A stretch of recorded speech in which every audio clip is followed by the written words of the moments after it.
Muy bien, continuamos con el derecho de enseñar y aprender, que son dos derechos correlativos que se relacionan entre sí. El derecho a aprender es la facultad que tiene todo habitante de informarse y formarse en relación al contenido de las ciencias. Y el derecho de enseñar es la aptitud de poder transmitir los conocimientos y educación a quien está en condiciones de recibirlo. El derecho a la educación es un derecho que tenemos todos los habitantes irrestrictamente, es un derecho que se relaciona también con el derecho de igualdad. Todos estamos en igualdad de condiciones en relación a nuestro derecho a aprender. Quien tiene la atribución para regular y para justamente establecer leyes sobre organización de la educación es el Congreso de la Nación, en el artículo 75, donde están las atribuciones del Congreso, artículo 75 de la Constitución Nacional. Es importante la educación porque es la base de lo que es la cultura, lo civilizado que va a ser un pueblo, con qué herramientas va a contar para poder justamente defender su soberanía. Uno de los pilares fundamentales del Estado es la educación de sus habitantes. Por eso Joaquín B. González decía que el hombre es tanto más libre cuanto más comprende su propia naturaleza, la posición que ocupa en el mundo y la sociedad de la que forma parte. Y esta comprensión, esta libertad solamente la puede dar la educación. La regulación en cuanto, si bien es una atribución exclusiva del Congreso, también hay que tener en cuenta que en el artículo 5 de la Constitución Nacional establece que las provincias deben garantizar la educación primaria, eso está en el artículo 5, decíamos. La educación secundaria hay una concurrencia entre los poderes del Estado nacional y provincial, por eso ustedes van a encontrar que hay secundarios que son provinciales y secundarios que son nacionales, y la educación universitaria sí es de exclusiva competencia del gobierno federal. Por eso las universidades, cuando se crean, para poder justamente crearse, tiene que haber una ley del Congreso de la Nación. En cuanto a la autonomía universitaria, bueno, esto es de larga data. Ustedes habrán escuchado alguna vez lo que fue la reforma universitaria de 1918, donde justamente se marca el primer paso, el primer peldaño de lo que fue después con el tiempo lograr una autonomía universitaria. Implica que la universidad como ente jurídico tiene la capacidad para crear sus propias leyes, elegir sus propias autoridades, autogobernarse. Ahora bien, es importante entender que la universidad, por más que cuente con esta autonomía, hay siempre una cierta regulación a través del Ministerio de Educación de autorización de estatutos y demás. Hay una autonomía, pero no es una autonomía plena, absoluta. ¿Qué permite esta autonomía? La personalidad jurídica de la universidad como un ente de derecho público, creado por ley del Congreso, como decíamos hoy, la organización y desenvolvimiento dentro del régimen de la autonomía normativa y docente, de la autonomía administrativa, económica y financiera. Si bien las universidades se pueden autosostener en el sentido de que pueden percibir sus propios recursos, esto también es muy discutido. ¿Por qué? Porque la universidad es gratuita. Entonces solamente se puede nutrir de lo que es los cursos de posgrado o cursos de extensión que esté permitido por la Ley de Educación Superior que se puedan cobrar. Entonces, depende económicamente del Estado. El pago de salarios, el sostenimiento de la universidad depende del Ministerio de Educación, del Poder Ejecutivo. Entonces, hay una autonomía, pero esa autonomía tiene ciertos límites, digamos, que hacen que no sean totalmente autónomas. Bueno, sí tiene un ejercicio de gobierno, la disposición de sus bienes y administración de sus fondos, y puede crear sus estatutos y reglamentos que le decía que tienen que estar presentados ante el Ministerio de Educación. Los actos definitivos de las universidades solo pueden ser impugnados con fundamento en las leyes. O sea, para impugnar una resolución de la universidad tengo que recurrir a una ley y lo tengo que hacer a través del Poder Judicial, o si no, todo lo que la universidad dicta es obligatorio. Se eliminó los recursos ante el Poder Ejecutivo porque antes, lo van a entender mejor esto cuando veamos la unidad 14, pero antes, si la universidad daba una resolución y una persona se veía afectada, tenía la facultad de recurrir ante el Poder Ejecutivo. ¿Por qué? Porque se entendía que el Poder Ejecutivo, es decir, el presidente de la Nación, a través del Ministerio de Educación, tenía facultades sobre las decisiones de la universidad. Después de la Ley de Educación Superior, que en este momento no me estoy acordando, 24.000 y pico, se establece la autonomía de las universidades, se institucionaliza la autonomía de las universidades, y cuando la universidad dicta una resolución que es perjudicial, hay que recurrir directamente a la acción judicial, al Poder Judicial. Y la fuerza pública solamente puede entrar en el recinto universitario con previo mandamiento escrito motivado por el juez. Es decir, no puede ingresar la policía a la universidad así porque sí, sino que necesita una orden escrita emanada de autoridad competente. En cuanto a la libertad de conciencia y de cultos, la libertad de conciencia es la facultad que tiene toda persona de creer o de no creer interiormente lo que sea en materia política, artística, filosófica, sociológica, religiosa, filosófica.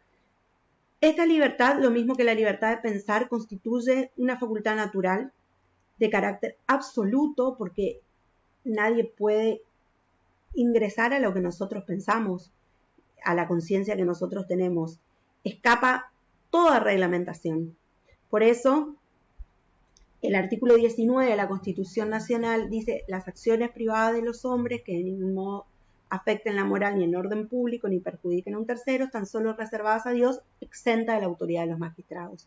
Es decir, mientras las ideas y las creencias no se manifiesten al exterior, y no solamente no se manifiesten al exterior, sino que además no perjudiquen a otro o no perjudiquen la moral pública y se mantengan en el fuero interno del individuo, están totalmente exentas de que se puedan regular y de que algún juez pueda decir: usted debe pensar tal cosa, usted debe tener tal remordimiento de conciencia. No existe.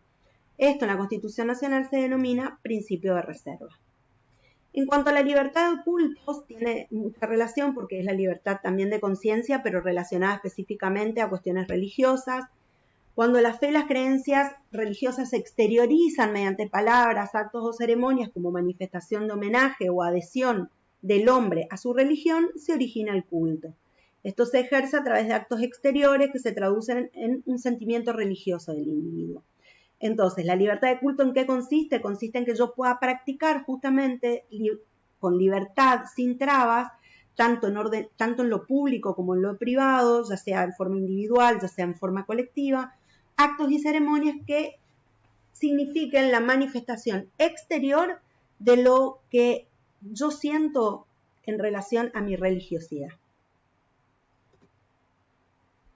La ley 21.745 instituyó el Registro Nacional de Cultos, es lo que les decía anteriormente en el video anterior cuando hablábamos de personas de derecho público o privado. La única que no integra, digamos, este Registro Nacional de Cultos es la Iglesia Católica Apostólica Romana porque es una persona jurídica de derecho público. El resto de los cultos deben registrarse en este Registro Nacional de Cultos. ¿Por qué? Porque recuerden que el ejercicio de nuestros derechos no es absoluto, sino que es relativo y existe un poder de policía en relación a los mismos.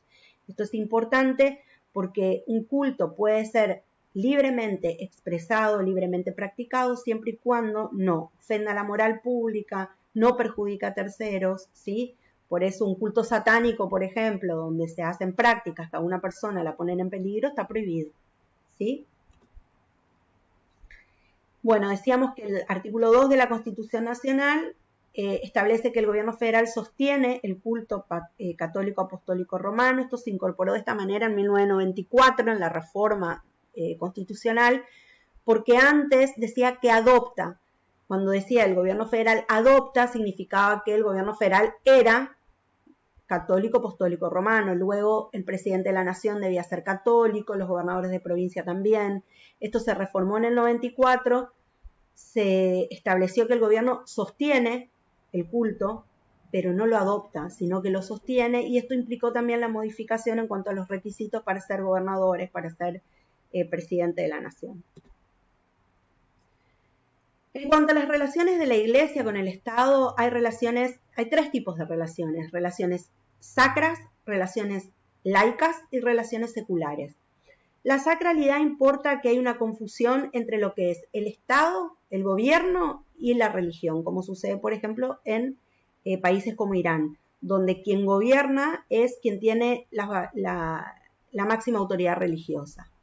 La secularidad es la actitud estatal de reconocer y por sobre todo regular manifestaciones de existencia espirituales.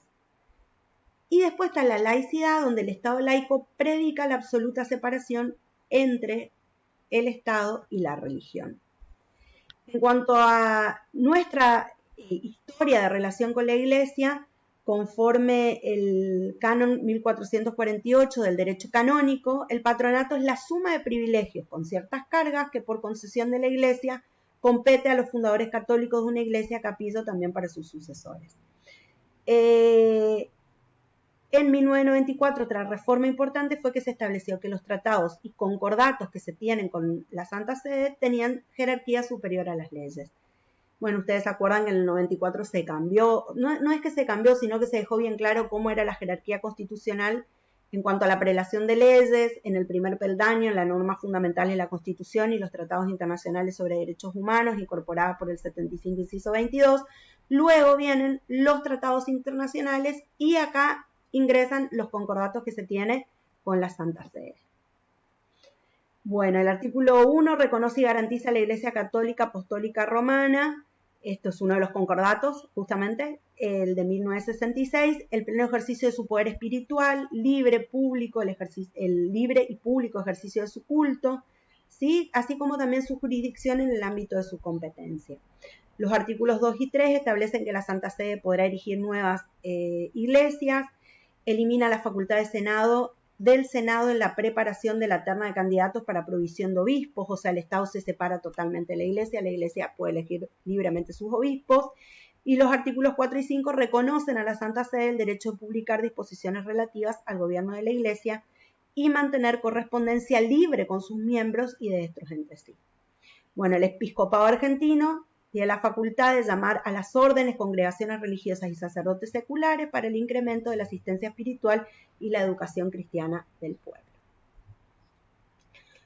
En cuanto a la libertad de prensa, que es otro de los derechos establecidos en el artículo 14, es necesario comprender que la libertad de prensa comprende la libertad de expresión y la libertad de prensa, o sea, implica la libertad de prensa la libertad de que yo me pueda expresar. El artículo 14 dice que todos los habitantes de la nación gozan de este derecho de publicar sus ideas por la prensa sin censura previa, que implica que no me pueden censurar antes de que yo publique. A través de la exteriorización, ¿qué implica la libertad de prensa? O sea, decíamos, la prohibición de censura previa es aplicable a todos los medios de expresión, radio, televisión, internet, cine, ¿sí? Y a todo tipo de contenido. Ahora bien, el material puede ser revisado una vez publicado y restringido, porque ustedes saben que hay normas que regulan la moralidad pública. Incluye también la prohibición de tomar cualquier otra medida que tienda a restringir arbitrariamente la libertad de prensa. Esto tiene que ver con lo que vimos con el poder de policía, que tiene que ser razonable. Yo no puedo restringir porque sí una expresión. Tiene que estar fundamentado en que va a perjudicar realmente a la moralidad, a la salubridad pública o a un tercero. Si a través de la exteriorización material se comete un delito, por ejemplo, injurias, calumnias, el autor de la publicación va a ser responsable de las mismas, ¿sí? Y la prohibición de censurar está dirigida a todos los órganos. Tienen prohibición de censurar el Poder Ejecutivo, Legislativo y Judicial. La censura previa estamos hablando, ¿no? En cuanto a la responsabilidad, bueno, hay dos doctrinas. Lo importante es que ustedes tienen que saber que una vez que se publica, yo soy responsable de lo que publico. La adoptada por la Corte Suprema de Justicia de la Nación es la doctrina Campilay, que establece justamente